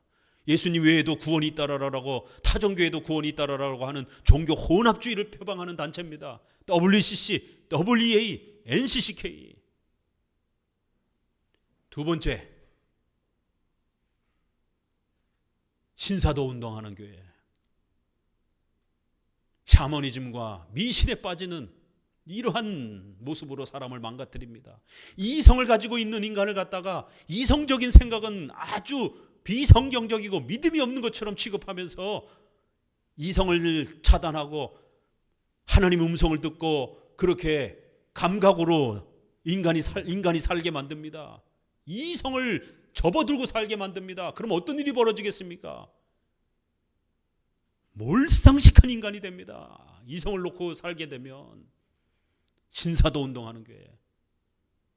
마지막에는 종교 혼합주의적인 그런 개혁주의 교회들, 좌파 그런 개혁주의 교회들, 세대주의 그러한 개혁주의 교회들, 개혁주의라고 표방하지만 정작 사회주의와 인본주의, 자유주의에 빠져있는 좌파 개혁주의 이러한 성향을 보이는 그런 교회들은 반드시 나오셔야 됩니다. 베드로후서가 이런 악독한 목회자들을 개돼지몬도 못하다라고, 이성 없는 짐승이라고까지 이렇게 성경 전체에서 제일 무서운 단어가 쏟아져 나옵니다. 같이 죽는 거예요. 그래서 요한계시록에 보게 되면 결국 그 불못에 새 더러운 영들이 함께 빠지고 벌받을 것이다. 사탄, 악한 영들, 그 다음에 적그리스도 지도자들, 그 다음에 불신자들. 자, 4절부터 성경을 악하게 잘못 해석하는 자들을 하나님께서 얼마나 무섭게 벌할 것인지를 범죄한 천사들의 지옥의 심판, 노아 홍수 사건 심판, 소돔과 고모라 심판 등 3번의 신뢰를 들어서 경고합니다. 또한 10절에서 주관하는 이를 멸시하는 자들, 영광 있는 자를 멸시하는 5계명을 곡해하는 것을 예를 듭니다. 자, 10절에 보게 되면요, 2장 10절에 육체를 따라 더러운 정욕 가운데서 행하며 주관하는 일을 멸시하는 자들에게 특별히 형벌이 더할 거라는 거예요. 11절에 더 큰 힘과 능력을 가진 천사들이라도 주 앞에서 저희를 거스려 해방하는 송사를 하지 아니하느니라. 10절에 영광 있는 자, 주관하는 이게 누굴까? 이 5계명의 권위를 가지고 있는 자인 거예요. 그래서 이제 이걸 천사로 해석하는 분도 있지만 종교개혁자들은 대부분 5계명에 맞춰서 국가 지도자들, 또 교회 목사님, 이런 권위를 가지고 있는 자들을 함부로 무시하고 깔보고 조롱하고 질서를 파괴하고 깨뜨리는 교만함과 이 거만함에 5계명을 잘못 해석해서 이런 일이 벌어지는 거예요. 무질서가. 오늘날도 국가 정치 부분에 있어서 국가 위정자에 대한 신자들의 태도, 불신자들이야 뭐 둘째치더라도 우리 신자들은 로마서 13장 말씀을 따라 모든 권세는 하나님이 세운다라고 하는, 베드로전서 2장에서 우리가 본 것처럼 인간에 세운 모든 제도는 하나님을 위해서 순종하라라고 하는, 국가 위정자가 미신적이냐 타종교인이냐 그걸 가지고 따지면 안 됩니다. 국가 위정자는 목사를 뽑는 게 아니기 때문에, 목사는 신앙을 봐야 되지만 국가 위정자는 나라를 통솔할 수 있는 훌륭한 자질을 갖고 있는가, 그걸 보는 겁니다. 교회를 핍박하지 않는가, 그거를 보는 겁니다. 그렇기 때문에 함부로 국가위정자를 끌어내린다든가 그의 권위를 빼앗는다든가 함부로 그의 권위를 조롱한다든가 합법적으로 국가의 법에 의해서 분명히 문제가 되는 어떤 이러한 부분 아닌 이상에는 그것이 또 명백하게 법을 통해서 확정되기 전까지는 무죄 추정의 원칙을 따라 성도들은 대통령의 권한을 존중해야 됩니다. 계엄에 대해서 왈가왈부 많은 소리들이 있습니다. 그러나 우리 성도들 입장에서는 함부로 그 계엄에 대한 부분들을 이렇다 저렇다 평가하면 큰일 납니다. 어떻게 성도들에게 시민에게 총칼을 들여야 되는데 어떻게 그러한 계엄을 옳다라라고 목회자가 말할 수 있는가? 그건 국가법도 이해를 못한 거고 교회의 이런 국가론도 이해를 못한 소리입니다. 국가법에서 계엄은 대통령의 고유한 권한입니다. 대통령이 어떤 뜻으로 어떤 목적에서 어떤 배경에서 계엄을 했는지는 대통령만이 압니다. 그걸 일반인이 어떻게 하겠습니까 그거를. 그래서 국가법에서 대통령의 계엄권은 고유하게 대통령에게 권한을 주는 거예요. 그러면 전쟁이 터질 직전인데 대통령이 계엄을 선포해서 전쟁을 준비할 때 왜 계엄을 선포했느냐고 따지고 일일이 그럴 겁니까? 내일 적이 쳐들어올 수 있는 상황의 모든 정보를 대통령이 갖고 있는데 말도 안 되는 겁니다. 그거는. 국회가 29번이나 되는 이런 엄청난 탄핵을 하면서 정부를 마비시켰잖아요. 그래도 그들은 버젓이 국회의원으로서 감옥도 가지도 않고 버젓이 자기들의 권리를 행사합니다. 왜요? 국회 탄핵권이라는 게 법적으로 보장되어 있기 때문에. 대통령에게도 계엄권이라고 하는 고유한 권한을 법이 줬기 때문에 함부로 우리가 왈가불가하면 큰일 나는 겁니다. 법적으로도 해석하기가 굉장히 난해하고 법적으로도 판단받아야 되는 수많은 시간을 기다려야 되는 것이지 백성들이 성도들이 함부로 계엄은 악한 것이다라고 계엄은 비성경적인 것이다라고 이건 너무 무지한 겁니다. 법적으로도 무지한 거고 신앙적으로도 무지한 거고 이렇게 잘못 선동시키는 이런 5계명에 대한 해석 때문에 나라가 엉망이 되고 기독교인 보고서가 나왔는데 일반 보고서랑 거의 비슷하게 대통령 기독교인 지지율이 48%, 대통령 탄핵 찬성이 51%, 일반인들하고 똑같이 나오는 거예요. 기독교인이 세상에 50%가 넘게 대통령 계엄이 잘못됐다고 하면서 탄핵을 원한다라는 거예요. 기독교인들조차도 우왕좌왕하는 겁니다. 어떻게 계엄한 대통령을 다시 또 연장시킬 수 있느냐? 그러면 탄핵한 국회의원들은 왜 내버립니까? 그들도 다 내쫓아야지. 국가의 이런 엄청난 이러한 그 좋은 정책들을 다 망가뜨리고 국가 시민의 이런 모든 그 활동들을 마비시켜놨는데 어떻게 이렇게 무지할 수가 있느냐라는 거예요. 법적인 무지하면 법적으로 처벌받으면 되지만 신앙적 무지는 하나님으로부터 징계를 받습니다. 이 장 지금 어떤 무서운 심판이 쏟아져 나옵니까? 5계명 잘못 해석해가지고 멀쩡한 대통령을 조롱하고 짓밟고 그 권위를 뺏고 하나님 앞에 무서운 심판받을 거 각오하라는 거예요. 주관하는 자들이라고 표현하는 겁니다. 10절에 주관하는 일을 멸시하는 자들에게 특별히 형벌을 더할 거라는 거예요. 영광 있는 자들을 회방하는 자들, 영광을 갖고 있는 이 권위를 갖고 있는 이러한 높은 자리에 있는 자들, 국가위정자나 회사의 상사나 교회의 장로들, 천사들도 함부로 그들의 권위를 함부로 하지 못한다라는 거예요. 법적으로 완벽하게 확증되는 그러한 징계 절차가 완성되기 전까지는 무죄 추정의 원칙에서 그들의 권위를 천사들도 함부로 이렇다 저렇다 말을 하지 않는다라는 거예요. 12절 그러나 이 사람들은 본래 잡혀 죽기 위하여 난 이성 없는 짐승 같아서 왜요? 무지하니까 이런 일이 벌어지는 거예요. 회방하고 저희 멸망 가운데서 멸망을 당할 것이다라는 겁니다.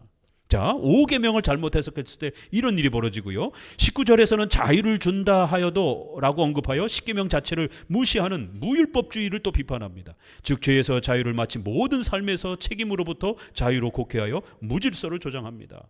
영적인 자유를 세상의 이러한 의무와 책임으로부터의 자유로 그렇게 곡해해가지고 무질서를 조장하는 또 이러한 율법에 대한 십계명 무시를 주장하는 또 이런 해석들, 여러 예들을 소개하는 거예요. 3장 4절에서는 예수님의 재림을 부정하는 성경 곡해를 책망합니다. 재림을 부정하는 것도 문제며 재림을 이 땅에서 부귀영화를 누리는 기복주의, 번영신학, 신비주의, 사회정의, 정치신학, 이런 자유주의로 적용하는 것도 잘못된 겁니다. 자연 만물이 처음부터 그대로 있었더라고 우기며 하나님의 직접적인 통치와 섭리적 보호를 무시합니다. 자, 3장 읽어볼까요? 본문.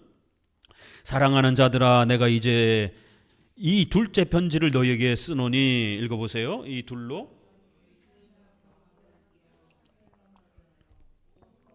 선지자의 예언한 말씀과 주 대신 구주께서 너희의 사도들로 말미암아 명령하신 것을 기억하게 하려 하노라. 여기 보세요. 생각나게 한다, 기억나게 한다. 뭘요? 말씀을. 교리가 기억나셔야 돼요. 성경의 핵심 교리가 자꾸만 생각나셔야 됩니다. 그래서 우리 개혁주의 교회는 계속해서 반복하는 거예요. 그렇게 반복하는데도 잊어먹잖아요. 그런데 이제 어떤 성도들은 뭐 저거 소요리 문답 다 했는데 3번이나 했는데 뭘 또 해? 지루해. 이건 개혁주의를 이해를 못한 거예요. 기독교를 이해를 못한 거예요. 기독교는 잊어먹지 않기 위해서 십계명의 4계명에 대한 설명에 안식일을 기억하여 거룩히 지키라. 121문 대우리 문답에 왜 십계명에 기억하라는 말이 있습니까? 사탄은 수단과 방법을 다 동원해서 우리의 기억을 빼앗아 갑니다. 그래서 성경의 이 소중한 4계명의 주일 성수가 얼마나 소중한 것인지를 잊어먹습니다. 주일 성수만 그러겠습니까? 다른 교리도 잊어먹게 만들지 사탄이 수단과 방법을 동원해서 길을 쓰고 우리로 하여금 교리를 잊어먹게 만든다라는 거예요. 그래서 목회자는 길을 쓰고 성도들에게 반복해서 교리를 가르쳐야 되는 겁니다. 그거 빼앗기면 우리는 사탄에게 다 뺏기는 거예요. 베드로후서, 이제 베드로가 목숨의 마지막 숨을 남겨두고 마지막 남기는 말이에요. 성도들에게 뭘 남겨야 될까? 성도들이요, 성경의 교리를 잊어버리면 안 됩니다. 교리 기억해야 됩니다. 교리를 또 암송하고 또 읽고 또 기억하십시오. 교리 잃어버리게 되면 신앙이 붕괴됩니다. 사탄이 여러분을 저 고통과 아픔으로 끌고 들어갈 것입니다. 괴롭힐 것입니다. 교리를 기억해야 믿음의 방패와 영적 무기로 무장되어질 수 있습니다. 교재 또한 사랑하는 자들아, 주께는 하루가 1000년 같고 1000년이 하루 같은 이 한 가지를 잊지 말라고 설명하여 시공간을 초월하여 역사를 지배하시는 섭리의 위대함을 소개합니다. 잠시 심판이 지연되는 것은 예정된 성도들이 아무도 멸망하지 않고 다 회개하여 모두 구원으로 초대될 수 있게 하기 위한 섭리의 계획이며, 이것이 이루어진 후 온 세상이 심판받는 최후 심판이 반드시 올 것입니다. 종말론을 잘못 해석하는 거예요. 종말 없어, 종말 없어. 태초에 그 땅들이 지금까지 여전히 있는데 뭔 종말이 오고 우주가 다 계획한다고 그래. 그거 말도 안 돼. 이 땅에서 우리 잘 먹고 잘 살자. 이렇게 주장한 거예요. 거짓 교사들이 이 소위 전형적인 기복주의잖아요. 그러니까 베드로 후서에서는 아니다라는 거예요. 아무리 지연되는 것처럼 하나님은 1000년을 하루처럼, 하루를 1000년처럼 그렇게 지배하시는 분이기 때문에 우리 생각에는 마치 종말이 안 올 것처럼, 엄청난 세월이 걸리는 것처럼, 그렇게 지루하고 지연되는 것처럼 느껴지지만 순식간에 종말이 올 수가 있다는 겁니다. 함부로 경거망동하면 안 된다는 거예요. 저 종말론을 사이비 시한부 종말론으로 가르치는 자들도 문제지만, 내일 종말 올 테니까 돈 다 가져와라 이렇게 헌금으로 돈 뜯어내는 이러한 시한부 종말론자도 문제지만, 거꾸로 기복주의, 종말 없어, 어제도 변함없고 오늘도 변함없고 내일도 변함없어, 그러니까 이 땅에서 우리가 어떻게 잘 먹고 잘 살 것인가, 부귀영화를 누릴 것인가, 이게 더 중요해. 사회정의, 국가를 어떻게 개선할 것인가, 이게 더 중요해. 이게 다 거짓된 잘못된 종말론인 거예요. 바로 그러한 거짓된 종말론을 가르치는 자들을 예를 들어서 소개하면서 책망하는 겁니다. 자, 마지막으로 베드로는 올바른 성경 해석의 원리와 규범을 소개합니다. 바른 성경 해석은 편파적인 자신의 주관적인 생각에만 치우쳐 해석하는 것이 아니라 공교회적인 객관적 해석이어야 합니다. 우리가 처음에도 언급한 것처럼 이 공교회적 해석 원리를 가르치기 위해서 베드로는 동료 바울의 해석과 일치성을 강조합니다. 이 마지막으로 성경 해석에 대한 거를 한 번 더 강조하는 거예요. 자, 15절부터 읽어봅니다. 성경. 또 우리 주의 오래 참으심이 구원이 될 줄로 여기라. 우리 사랑하는 형제 바울도 그 받은 지혜대로 너희에게 이같이 썼고, 또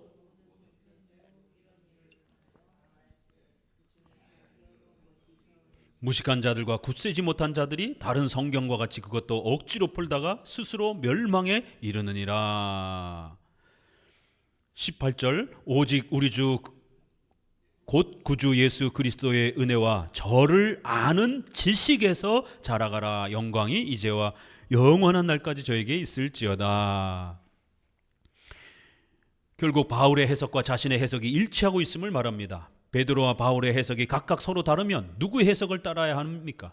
이처럼 해석의 확증 편향적 주관성은 성경을 파괴하는 매우 무서운 행위입니다. 그래서 베드로는 성경을 함부로 해석하는 잘못에 대해서 억지로 풀다가 결국 멸망할 것이다라고 이렇게 책망하는 겁니다. 무식한 자들, 첫 번째. 둘째는 굳세지 못한 자들, 성경을 잘못 해석하는 자들이에요. 자, 그러면 무식한 자들은 뭐예요? 교리 공부 안 하는 겁니다. 성경 공부 안 하는 거예요. 그러니까 무식한 거죠. 아니, 어떻게 이렇게 성경에 대해서 이렇게 무식할 수가 있냔 말이에요. 오늘 설교는 굉장히 센데, 제가 센 게 아니라 베드로 후서가 이 단어를 쓰고 있는 거예요. 이 무식한 성도들아, 어떻게 이렇게 무지할 수가 있냐라는 거예요. 성경의 성자도 모르는 거예요. 아니, 창세기에 대해서 한 번도 들어보지도 못한, 제대로 해석하지 못하는, 아니 어떻게 성도가 10년 20년이 지났는데도 아가서를 이렇게 엉망진창으로 해석할 수 있냔 말이에요. 잠언서를 이렇게 엉망진창으로 해석할 수 있냔 말이에요. 성경 해석을 단 한 번도 배워보지 못했는가? 그래서 이렇게 무식한가? 이 무지한 자들아, 교리 공부를 안 해본 겁니다. 삼일체, 이성일인교, 전가교리, 원죄교리, 죄책, 부패 한 번도 들어본 적이 없어요. 그러니까 무식한 겁니다. 교리에 무식하니까 마음대로 해석하게 되는 거예요. 무지한 자들, 무식한 자들이 결국 성경을 아무렇게나 함부로 해석한다는 거예요. 무지하지 않기 위해서는 뭘 배워야 돼요? 성경의 핵심 교리를 열심히 배우셔야만이 성경을 바르게 해석할 수 있습니다. 두 번째는 굳세지 못한 자들. 이거 조금 종류가 다르죠? 알기는 어설피 아는데 끝까지 유지하지를 못하는 거예요. 개혁교회에 오긴 왔는데 이것저것 십계명 실천하고 예정론 배우고 이러려니 정말 힘들어요. 개혁교회는 엄격한 주일 성수를 하려고 하다 보니 너무 힘들어요. 십계명에 뭐 요구하는 것도 너무 많아요. 하지 말라는 것도 많고 이거 개혁교회 못 다니겠다. 그 중간에 낙오하는 사람들이 얼마나 많습니까? 저희 한마음교회만 해도 지난 30년 동안 수백 명이 왔다 갔습니다. 굳세지를 못하는 거예요. 개혁교회 교리가 얼핏 들으면 호기심 때문에 좋은 건 같은데 그걸 끝까지 유지하지 못하는 거예요. 좋은 가르침을 수박 겉핥기식으로 배우는 거예요. 배우긴 좀 배우는데 끝까지 엉덩이가 무겁게 좀 한 3년 정도 소유리 문답 웨스트민스터를 한 번 끝낼 때까지는 한 3년 걸려요. 소유리 문답 한 번 끝내는데 1년 걸립니다. 그러면 한 3년 정도는 좀 진득하니 엉덩이가 좀 무겁게, 저희 한만교회가 아니어도 좋아요. 적어도 개혁교회, 이 교리를 가르치는 교회에서 한 3년 정도는 엉덩이가 좀 무겁게 좀 끝까지 좀 배우셔야 돼요. 좀 굳세게 좀 배워야 돼요. 그래야 성경의 핵심 교리가 이제 자신 안에 잘 새겨집니다. 수박 겉핥기식으로 배우게 되면 어설피 배워가지고 결국 중간에 떨어져 나갑니다. 돈 때문에, 자식 때문에, 이것저것 건강 때문에, 먹고 사는 문제 때문에 굳세지 못한, 결국 신앙이 약하고 확신이 부족해서 결국 참된 이 교리로부터, 참된 교회로부터 결국 포기하고 떨어져 나갑니다. 그렇게 되면 성경을 또 자기 멋대로 해석하게 되는 거예요. 참된 교회를 놓고 뭐 설교가 마음에 안 드니, 예배가 마음에 안 드니, 시편 찬송이 무슨 장성곡 같으니, 장로교회는 뭐 이렇게 엄격하게 신적 권위를 강조하느니, 온갖 자기 해석이 나오는 거예요. 굳세지 못한 자들. 장로교회, 개혁교회의 이 핵심 교리를 잘 끝까지 붙잡지를 못하는 거예요. 이런 자들이 성경을 억지로 풀다가 망한다라는 거예요. 왜냐하면 오직 곧 그 주 예수 그리스도의 은혜와 저를 아는 지식에서 자라가라는 말씀처럼 기독교는 신비체험, 은사체험이 아니라 성경의 교리를 바르게 이해하고 믿는 것에 좌우되기 때문입니다. 저를 아는 지식, 그 핵심 교리를 잘 붙잡아야 됩니다. 핵심 교리를 정확하게 아셔야 돼요. 어설피 알아서는 안 됩니다. 그리스도에 대한 교리와 지식, 성경의 교리에서 열심히 자라가셔야 됩니다. 베드로가 마지막 숨을 거두기 전에 마지막으로 당부한 말이에요. 장로교는 공교회적 해석의 질서를 지키기 위해서 목사임직 서약 둘째 조항으로 같이 읽습니다. 본 장로의 신조와 웨스민스터 신앙고백서 및 대소율이 문답은 신구약 성경의 교훈한 도리를 총괄한 것으로 알고 성실한 마음으로 받아 믿고 따르겠습니까? 라고 고백합니다. 웨스민스터가 성경을 가장 잘 요약한 것으로 알고 그거를 받겠다라는 거예요. 그리고 따르겠다라는 거예요. 그리고 그러한 것을 가르치는 교회의 성도로서 하나님의 교회를 잘 세우면서 우리 성도들도 살아가는 것입니다. 목회자는 또 그러한 토대 위에서 성도들을 하나님의 말씀으로 양육해 가는 것입니다. 이게 교회인 거예요. 기도합니다. 하나님 감사합니다. 우리 베드로